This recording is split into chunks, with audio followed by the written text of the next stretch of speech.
نوجوانوں، حرام پسندی تھوڑی کم کرو. ہر وقت لیٹنا، ہر وقت آرام تلاش کرنا، یہ کمزور کر دیتا ہے جوانوں. لقد خلقنا الانسان فی کبد، ہم نے انسان کو مشقت میں رہتا ہوا پیدا کیا. میں نے ابھی دوستوں سے کہا ہے، پھر آپ کی خدمت میں عرض کرتا ہوں، رات ہو گئی ہے تقریباً 11 گھنٹے کی. 7 بجے عشاء ہوتی ہے اور 6 بجے کے بعد ہی عموماً سب جگہوں پہ فجر کی نماز ہوتی ہے، تو 11 گھنٹے کی رات بنتی. بہت زیادہ بھی ڈاکٹر کہتا ہے کوئی سوئے تو 8 گھنٹے سو لے، نیند پوری ہے. اگر عشاء کے بعد موبائل کرو جلدی بند، تو ذرا سحری میں اٹھو. بندہ ہو جوان اور اٹھ کے پڑھے تہجد، تو مزہ نہیں آ جاتا. اور جو سحری کے وقت دعا کا مزہ ہے، جو دعا کی لذت ہے، نبی کریم علیہ السلام نے صبح صبح سیدہ پاک کو آواز دے کے کہا یہ ہماری تعلیم کے لیے، فرمایا اٹھو، یہ رب کریم سے سوال کرنے کا وقت ہے. پچھلی رحمت، پچھلی راتی رحمت رب دی کرے بلند آوازہ، او بخشش منگن والے کارن کھلا جے دروازہ. لیکن ہمارا مسئلہ یہ ہے کہ جس ٹائم جاگنا ہے اس ٹائم سوتے ہیں، جس ٹائم سونا ہے اس ٹائم. ایک گزارش تو یہ ہے کہ کوشش کریں ان راتوں میں تو کم از کم تہجد پڑھی جائے، اور یہ کوشش کر کے دیکھیں مزہ آئے گا. اور پھر ادھر ادھر لوگوں کو دکھ بتانے کی بجائے نا، جب تہجد کی 2 رکعتیں پڑھ لے تو سارا اپنے رب کی بارگاہ میں عرض کر دے. بوجھ بھی ہلکا ہوگا دل کا، راز بھی رکھا جائے گا اور کرم بھی ہو جائے گا. اور دوسری گزارش یہ ہے کہ سرکار دو عالم علیہ السلام نے نوجوانوں سے کہا تھا، جوانوں یا نکاح کرو یا روزے رکھو. یہ بڑے آسان دن ہے روزے رکھنے کے لیے. تشریف رکھیں جی، آپ لوگ بیٹھ جائیں، اللہ آپ کو سلامت رکھے، اللہ تعالیٰ برکت دے. آپ بھی بیٹھ جائیں جی، اللہ تعالیٰ سب کو برکات عطا کرے. یہ حضور کے نام کی محفل ہے نا جی، اس کا ادب بہت زیادہ ہے. اس میں آپ اس طرح کھیلیں گے موبائلوں کے ساتھ تو یہ ویسے ہی ادب کے خلاف. اللہ سے 2-4 دوست بنا لیں، باقیوں کو دے دیں، کافی ہو گیا. لیکن یہ اس پہ مصروف نہ ہوں آپ بھائیو. اللہ کریم نے ارشاد فرمایا کہ وداعیا الی اللہ، ہم نے آپ کو داعی الی اللہ بنایا ہے، اللہ کی جانب دعوت دینے والا. نبی اکرم صلی اللہ تعالی علیہ وسلم نے جو عقائد اور نظریات ہمیں عطا کیے، عقیدہ توحید و رسالت کی صورت میں، وہ عقائد اتنے جاندار اور اتنے مضبوط ہیں کہ وہ بندہ مومن کو طاقتور کر دیتے ہیں.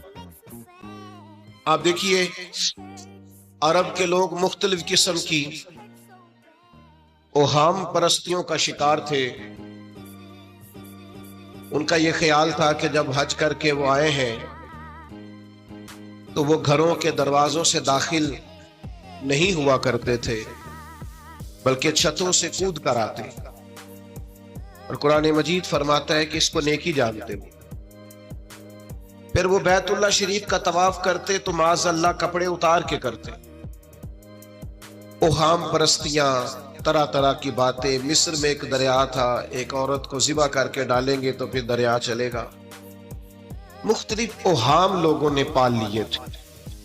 آج بھی مسلمانوں کے اندر ڈھیر ساری ایسی چیزیں آ گئی ہیں جو ضعف اعتقادی کا باعث بنتی ہیں.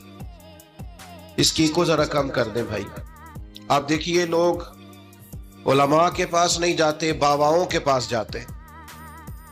تعویذ، دھاگا، کالا جادو، نیلا جادو. جس نوجوان کا کام کرنے کو دل نہیں کرتا اسے جادو ہو جاتا ہے.